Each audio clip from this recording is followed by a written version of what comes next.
BPL card ವಿಚಾರವಾಗಿ ರಾಜ್ಯ ಮಟ್ಟದಲ್ಲಿ ಅಂದರೆ ರಾಜ್ಯದಲ್ಲಿ ಸಾಕಷ್ಟು ಚರ್ಚೆ ಆಗ್ತಾ ಇತ್ತು. ಇದರ ಬಗ್ಗೆ ಒಂದಷ್ಟು ಕ್ಲಾರಿಫಿಕೇಶನ್ ಕೊಡೋದಕ್ಕೆ ನಮ್ಮ ಜೊತೆ ರಾಜ್ಯದ ಆಹಾರ ಸಚಿವರಾದಂತಹ KH ಮುನಿಯಪ್ಪ ಅವರಿದ್ದಾರೆ. ಅವ್ರನ್ನ ಮಾತನಾಡ್ಸೋಣ.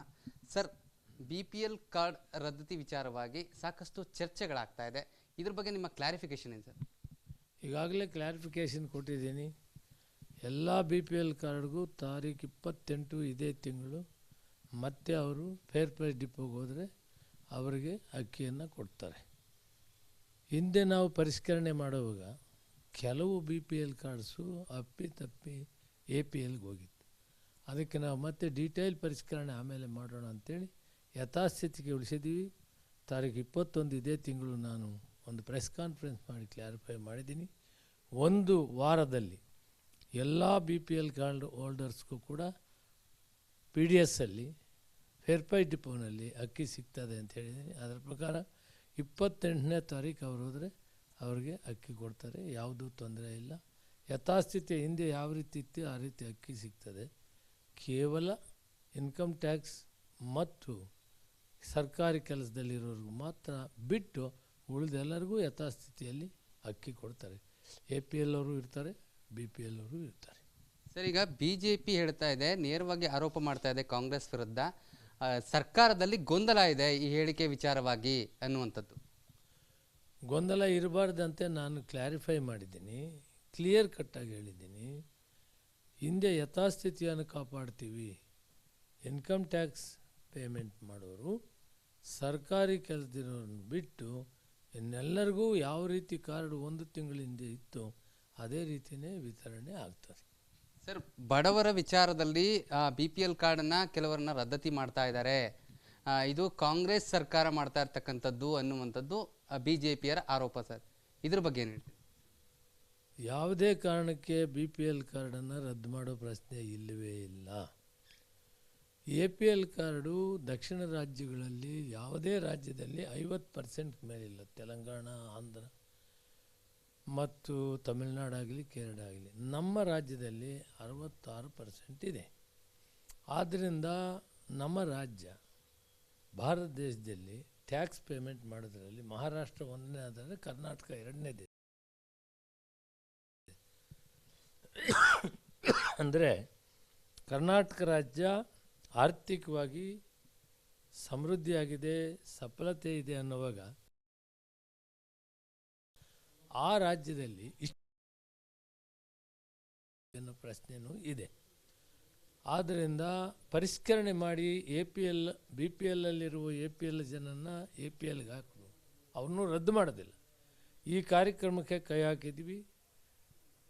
ಕೆಲವು ಪಾನ್ ಕಾರ್ಡ್ ವಿಷಯದಲ್ಲಿ ಗೊಂದಲ ಆಗಿ ಪಾನ್ ಕಾರ್ಡ್ ಅವರು ಪೆನಾಲ್ಟಿ ಕಟ್ಟಿದರೆ ಇನ್ಕಮ್ ಟ್ಯಾಕ್ಸು ಅಂತ ಹೇಳ್ಕೊಂಡು ವ್ಯತ್ಯಾಸ ಆಗಿದ್ದರಿಂದ ಮತ್ತೆ ಅದನ್ನು ವಾಪಸ್ಸು ಈಗ ಯಥಾಸ್ಥಿತಿಗೆ ಕೊಂಡೊಯ್ದಿದ್ದೀವಿ. ಮುಂದಿನ ದಿನಗಳಲ್ಲಿ ನಾವು ಯಾವುದೇ ಥರವಾದ BPL ಕಾರ್ಡ್ಗೆ ತೊಂದರೆ ಇರಲ್ಲ. ಒಂದು ವೇಳೆ APL ಅವರು ಇದ್ದರೆ ಅವರೇ ವಾಲಂಟಿಯರ್ ಆಗಿ BPLಯಿಂದ APLಗೆ ಬಂದರೆ ಒಳ್ಳೆಯದು. ಅಲ್ಲದೆ ಆಮೇಲೆ ಕಾನೂನು ಬೇರೆ ಇದೆ, ಕಾನೂನು ಕ್ರಮ ಜರುಗಿಸ್ತದೆ. ಈಗ ನಾನು ಬಡವರಿಗೆ BPL ಕಾರ್ಡ್ ಹೋಲ್ಡರ್ಸ್ಗೆ 28ನೇ ತಾರೀಕು ಕೊಟ್ಟಾದ ಮೇಲೆ ಮುಂದೆ ಯಾವ ರೀತಿ ತೀರ್ಮಾನ ಮಾಡಬೇಕು ಅನ್ನೋ ವಿಷಯವನ್ನು ಮತ್ತೆ ಹೇಳ್ತೇನೆ. ಬಟ್ ಅಲ್ಲಿ ಯಾವ ಸಂದರ್ಭದಲ್ಲಿ ಕೂಡ BPL ಅವರಿಗೆ ತೊಂದರೆ ಆಗೋದಿಲ್ಲ. ಧನ್ಯವಾದಗಳು ಸರ್. ಇದಿಷ್ಟು ಸಚಿವ ಮುನಿಯಪ್ಪ ಅವರ ಮಾತಾಗಿರುವಂಥದ್ದು. ಯಾಕಂದರೆ ಈ ಒಂದು BPL ಕಾರ್ಡಿನ ವಿಚಾರವಾಗಿ, ಅದರ ರದ್ದತಿಯ ವಿಚಾರವಾಗಿ ಸಾಕಷ್ಟು ಚರ್ಚೆ ಆಗ್ತಾ ಇತ್ತು. ಇದರ ಬಗ್ಗೆ ಸ್ಪಷ್ಟವಾದ ಕ್ಲಾರಿಫಿಕೇಶನ್ ಕೊಡುವ ಮೂಲಕ ಅಂದರೆ BPL ಕಾರ್ಡುದಾರರಿಗೆ ಯಾವುದೇ ತೊಂದರೆ ಇಲ್ಲ ಅನ್ನುವಂತಹ ಮಾತನ್ನು ಸಚಿವ ಮುನಿಯಪ್ಪ ಅವರು ಹೇಳ್ತಾ ಇರ್ತಕ್ಕಂಥದ್ದು. BPL ಕಾರ್ಡ್ ವಿಚಾರವಾಗಿ ರಾಜ್ಯ ಮಟ್ಟದಲ್ಲಿ ಅಂದರೆ ರಾಜ್ಯದಲ್ಲಿ ಸಾಕಷ್ಟು ಚರ್ಚೆ ಆಗ್ತಾ ಇತ್ತು. ಇದರ ಬಗ್ಗೆ ಒಂದಷ್ಟು ಕ್ಲಾರಿಫಿಕೇಶನ್ ಕೊಡೋದಕ್ಕೆ ನಮ್ಮ ಜೊತೆ ರಾಜ್ಯದ ಆಹಾರ ಸಚಿವರಾದಂತಹ KH ಮುನಿಯಪ್ಪ ಅವರಿದ್ದಾರೆ. ಅವ್ರನ್ನ ಮಾತನಾಡ್ಸೋಣ. ಸರ್, BPL ಕಾರ್ಡ್ ರದ್ದತಿ ವಿಚಾರವಾಗಿ ಸಾಕಷ್ಟು ಚರ್ಚೆಗಳಾಗ್ತಾ ಇದೆ. ಇದ್ರ ಬಗ್ಗೆ ನಿಮ್ಮ ಕ್ಲಾರಿಫಿಕೇಶನ್ ಏನು ಸರ್? ಈಗಾಗಲೇ ಕ್ಲಾರಿಫಿಕೇಶನ್ ಕೊಟ್ಟಿದ್ದೀನಿ. ಎಲ್ಲ BPL ಕಾರ್ಡ್ಗೂ ತಾರೀಖು 28 ಇದೇ ತಿಂಗಳು ಮತ್ತೆ ಅವರು ಫೇರ್ ಪ್ರೈಸ್ ಡಿಪೋಗೆ ಹೋದರೆ ಅವರಿಗೆ ಅಕ್ಕಿಯನ್ನು ಕೊಡ್ತಾರೆ. ಹಿಂದೆ ನಾವು ಪರಿಷ್ಕರಣೆ ಮಾಡುವಾಗ ಕೆಲವು BPL ಕಾರ್ಡ್ಸು ಅಪ್ಪಿತಪ್ಪಿ APLಗೆ ಹೋಗಿತ್ತು. ಅದಕ್ಕೆ ನಾವು ಮತ್ತೆ ಡೀಟೇಲ್ ಪರಿಷ್ಕರಣೆ ಆಮೇಲೆ ಮಾಡೋಣ ಅಂಥೇಳಿ ಯಥಾಸ್ಥಿತಿಗೆ ಉಳಿಸಿದ್ದೀವಿ. ತಾರೀಕು 21 ಇದೇ ತಿಂಗಳು ನಾನು ಒಂದು ಪ್ರೆಸ್ ಕಾನ್ಫರೆನ್ಸ್ ಮಾಡಿ ಕ್ಲಾರಿಫೈ ಮಾಡಿದ್ದೀನಿ. ಒಂದು ವಾರದಲ್ಲಿ ಎಲ್ಲ BPL ಕಾರ್ಡ್ ಹೋಲ್ಡರ್ಸ್ಗೂ ಕೂಡ PDSಲ್ಲಿ ಫೇರ್ ಪ್ರೈಸ್ ಡಿಪೋನಲ್ಲಿ ಅಕ್ಕಿ ಸಿಗ್ತದೆ ಅಂತ ಹೇಳಿದ್ದೀನಿ. ಅದರ ಪ್ರಕಾರ 28ನೇ ತಾರೀಕು ಅವ್ರು ಹೋದರೆ ಅವ್ರಿಗೆ ಅಕ್ಕಿ ಕೊಡ್ತಾರೆ, ಯಾವುದೂ ತೊಂದರೆ ಇಲ್ಲ. ಯಥಾಸ್ಥಿತಿ ಹಿಂದೆ ಯಾವ ರೀತಿ ಇತ್ತು ಆ ರೀತಿ ಅಕ್ಕಿ ಸಿಗ್ತದೆ. ಕೇವಲ ಇನ್ಕಮ್ ಟ್ಯಾಕ್ಸ್ ಮತ್ತು ಸರ್ಕಾರಿ ಕೆಲಸದಲ್ಲಿರೋರಿಗೂ ಮಾತ್ರ ಬಿಟ್ಟು ಉಳಿದೆಲ್ಲರಿಗೂ ಯಥಾಸ್ಥಿತಿಯಲ್ಲಿ ಅಕ್ಕಿ ಕೊಡ್ತಾರೆ. APL ಅವರು ಇರ್ತಾರೆ, BPL ಅವರು ಇರ್ತಾರೆ. ಸರ್, ಈಗ BJP ಹೇಳ್ತಾ ಇದೆ, ನೇರವಾಗಿ ಆರೋಪ ಮಾಡ್ತಾ ಇದೆ ಕಾಂಗ್ರೆಸ್ ವಿರುದ್ಧ, ಸರ್ಕಾರದಲ್ಲಿ ಗೊಂದಲ ಇದೆ ಈ ಹೇಳಿಕೆ ವಿಚಾರವಾಗಿ ಅನ್ನುವಂಥದ್ದು. ಗೊಂದಲ ಇರಬಾರ್ದಂತೆ ನಾನು ಕ್ಲಾರಿಫೈ ಮಾಡಿದ್ದೀನಿ, ಕ್ಲಿಯರ್ ಕಟ್ಟಾಗಿ ಹೇಳಿದ್ದೀನಿ. ಹಿಂದೆ ಯಥಾಸ್ಥಿತಿಯನ್ನು ಕಾಪಾಡ್ತೀವಿ. ಇನ್ಕಮ್ ಟ್ಯಾಕ್ಸ್ ಪೇಮೆಂಟ್ ಮಾಡೋರು ಸರ್ಕಾರಿ ಕೆಲಸದಿರೋರನ್ನು ಬಿಟ್ಟು ಇನ್ನೆಲ್ಲರಿಗೂ ಯಾವ ರೀತಿ ಕಾರ್ಡ್ 1 ತಿಂಗಳ ಹಿಂದೆ ಇತ್ತು ಅದೇ ರೀತಿಯೇ ವಿತರಣೆ ಆಗ್ತದೆ.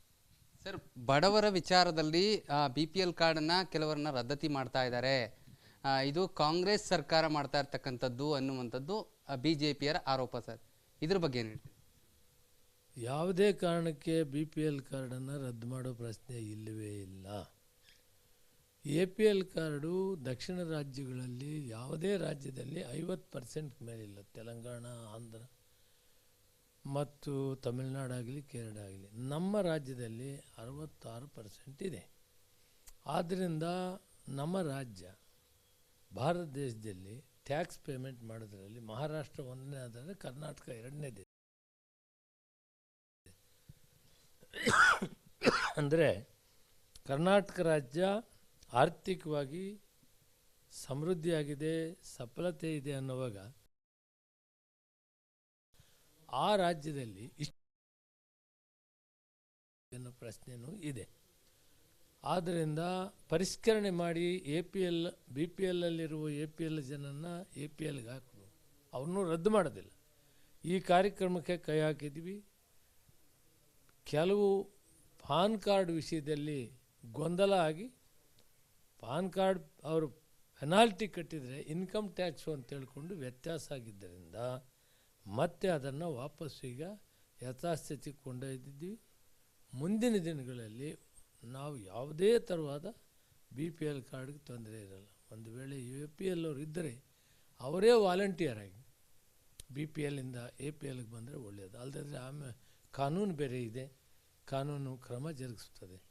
ಈಗ ನಾನು ಬಡವರಿಗೆ BPL ಕಾರ್ಡ್ ಹೋಲ್ಡರ್ಸ್ಗೆ 28ನೇ ತಾರೀಕು ಕೊಟ್ಟಾದ ಮೇಲೆ ಮುಂದೆ ಯಾವ ರೀತಿ ತೀರ್ಮಾನ ಮಾಡಬೇಕು ಅನ್ನೋ ವಿಷಯವನ್ನು ಮತ್ತೆ ಹೇಳ್ತೇನೆ. ಬಟ್ ಅಲ್ಲಿ ಯಾವ ಸಂದರ್ಭದಲ್ಲಿ ಕೂಡ BPL ಅವರಿಗೆ ತೊಂದರೆ ಆಗೋದಿಲ್ಲ. ಧನ್ಯವಾದಗಳು ಸರ್. ಇದಿಷ್ಟು ಸಚಿವ ಮುನಿಯಪ್ಪ ಅವರ ಮಾತಾಗಿರುವಂಥದ್ದು. ಯಾಕಂದರೆ ಈ ಒಂದು ಏನು BPL ಕಾರ್ಡಿನ ವಿಚಾರವಾಗಿ, ಅದರ ರದ್ದತಿಯ ವಿಚಾರವಾಗಿ ಸಾಕಷ್ಟು ಚರ್ಚೆ ಆಗ್ತಾ ಇತ್ತು. ಇದ್ರ ಬಗ್ಗೆ ಸ್ಪಷ್ಟವಾದ ಕ್ಲಾರಿಫಿಕೇಶನ್ ಕೊಡುವ ಮೂಲಕ, ಅಂದರೆ BPL ಕಾರ್ಡುದಾರರಿಗೆ ಯಾವುದೇ ತೊಂದರೆ ಇಲ್ಲ ಅನ್ನುವಂತಹ ಮಾತನ್ನು ಸಚಿವ ಮುನಿಯಪ್ಪ ಅವರು ಹೇಳ್ತಾ ಇರ್ತಕ್ಕಂಥದ್ದು.